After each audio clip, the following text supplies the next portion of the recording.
আসসালামু আলাইকুম বন্ধুরা, আজকের রেসিপি হচ্ছে গরুর কলিজা ভুনা। আর সঙ্গে রয়েছে কিছুটা রক টাইপের কি জানি, আমি জানি না আর কি, তেল তেল ভাব আছে ওগুলোর মধ্যে।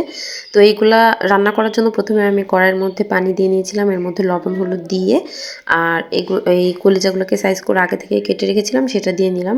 কারণ এর মধ্যে অনেক ময়লা থাকে, কেমন জানি মনে হয় এইগুলা এইভাবে গরম পানিতে সিদ্ধ না করে রান্না করা উচিত না। তো আমি আগে গরম পানিতে সিদ্ধ করে নিচ্ছি। আর দেখতেই পাচ্ছেন উপর দিয়ে কীরকম ময়লা ময়লা মনে হচ্ছিল।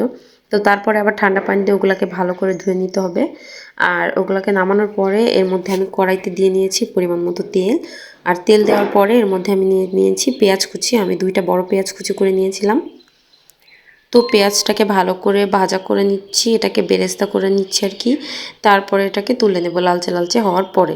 এবার যেই তেলটা আছে কড়াইতে এর মধ্যে আমি দিয়ে নিব হচ্ছে তেজপাতা আর দারচিনি, এলাচ মানে গরম মশলা দিয়ে নিচ্ছি। তারপর আমি বাটা মশলা দিয়ে নিচ্ছি। বাটা মশলা হিসাবে এখানে আমি আদা, রসুন, জিরা আর 2টা মরিচ একসঙ্গে ব্লেন্ডারে ব্লেন্ড করে নিয়েছিলাম, যেটা দিয়ে নিলাম। তারপরে নিচ্ছে গুঁড়া মশলা 1 চামচ, ধনিয়ার গুঁড়া 1 চামচ, হলুদের গুঁড়া আর নিয়ে নেব এবার মরিচের গুঁড়া। মরিচের গুঁড়াটা নিয়েছি 2 চামচ, কারণ একটু ঝাল ঝাল না হলে এগুলো আবার ভালো লাগবে না। তারপর আমি নিয়ে নিচ্ছি পরিমাণ মতো লবণ। লবণটা 1 চামচের মতো নিয়েছি।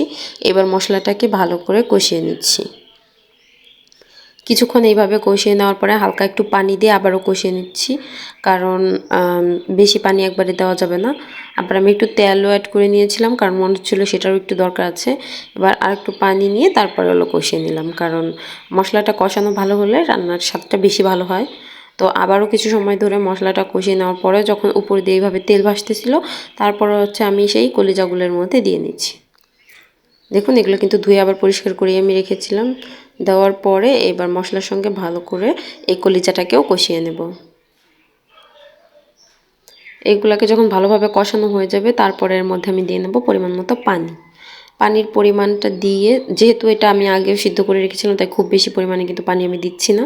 পানিটা দিয়ে আমি ঢেকে রেখেছিলাম। এবার এটা তোলার পরে দেখুন এটা কিন্তু পুরোপুরি কুক হয়ে গিয়েছে। এবার এর মধ্যে দিয়ে নিচ্ছি আমি আলু, কারণ আলু হচ্ছে নতুন আলু, আরও পাতলা করে কাটা, সিদ্ধ হতে বেশিটা সময় লাগবে না, তাই আমি প্রায় শেষের দিকেই আলুটা দিয়ে নিয়েছি। আর এবার আরেকটু পরিমাণে ঝোলের পানি দিয়ে তারপর আমি এখানে ঢেকে রাখছি। তার আগে হচ্ছে আবার দিয়ে নিলাম পেঁয়াজের যে বেরেস্তা তৈরি করে রেখেছিলাম সেটা। এটা চাইলে আপনারা আরেকটু পরেও দিতে পারেন, কিন্তু আমি হচ্ছে এখনই দিয়ে নিচ্ছি, কারণ তাহলে পেঁয়াজের বেরেস্তাটা গলে গলে ভালো করে মিশে যাবে।